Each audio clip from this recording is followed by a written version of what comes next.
ভাই জানেন, মানুষ বিপদে পড়লে আল্লাহকে চিনে, আল্লাহকে ডাকে, তার আগে আল্লাহর মনে পড়ে না আল্লাহকে।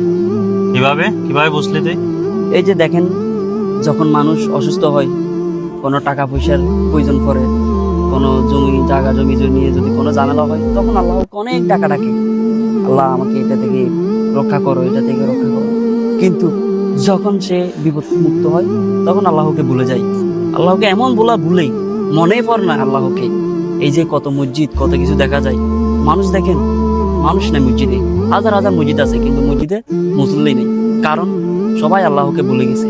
যখন বিপদে পড়বে তখন আল্লাহকে মনে করবে। এটাই মানুষ জাতির ভাই স্বভাব, এটাই মানুষ জাতির একটা স্বভাব হয়ে গেছে ভাই। তাই আমরা সবসময় আল্লাহকে ডাকতে হবে, বিপদে পড়ি না পড়ি, আল্লাহ আমাদেরকে রক্ষা করে সবসময়। যা চাই আল্লাহর কাছেই চাই, আল্লাহই দেয়। কোনো মানুষের কাছে চাইলে দেয় না, এমনকি আরো কথা শুনে না দিয়ে কথা শুনে। তাই আমরা আল্লাহরকে ডাকবো, আল্লাহর কাছেই চাইবো। কি বলেন আপনি?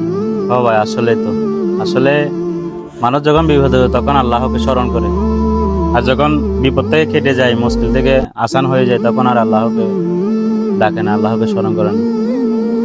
আমাদের উচিত প্রত্যেক মুসলমানের সুখে থাকি বা দুঃখে থাকি আল্লাহকে সবসময় স্মরণ করা।